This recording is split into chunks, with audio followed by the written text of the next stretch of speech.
Le projet Cartel est un peu différent des autres enquêtes parce que c'est à coup sûr l'enquête la plus dangereuse qu'on ait jamais menée.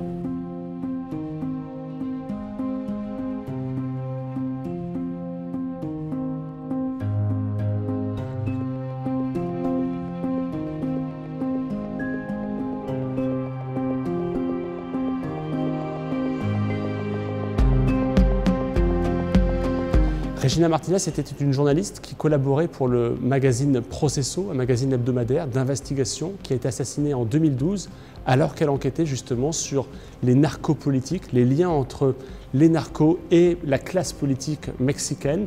Elle a payé très cher, elle a été assassinée. Les autorités ont désigné un faux coupable, les autorités ont bâclé l'investigation et on a décidé de la poursuivre tous ensemble avec des partenaires dans le monde entier.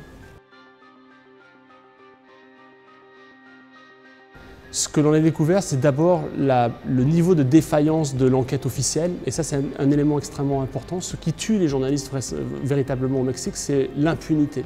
Sur 100 crimes commis contre les journalistes, il y en a 99 qui demeurent non résolus. Il y a un taux d'impunité de 99%. Donc on a découvert une série de défaillances, on a découvert aussi comment le système local dans le Veracruz avait pointé un faux responsable, un faux coupable dans le meurtre de Regina.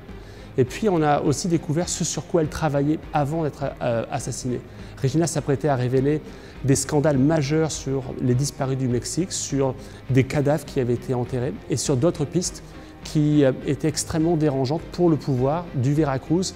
L'état du Veracruz dans le Mexique, c'est l'état le plus dangereux au Mexique pour les journalistes.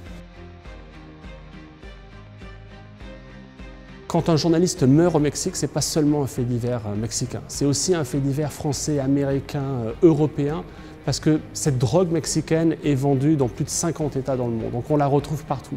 Ces cartels mexicains travaillent avec la mafia italienne, travaillent avec des groupes criminels basés aux Pays-Bas, des groupes criminels basés en Chine, en Inde, partout. C'est comme une multinationale. Donc c'est pour ça que c'était intéressant de répondre face à un crime global, d'avoir une réponse journalistique globale et de s'associer tous ensemble pour poursuivre ce travail-là.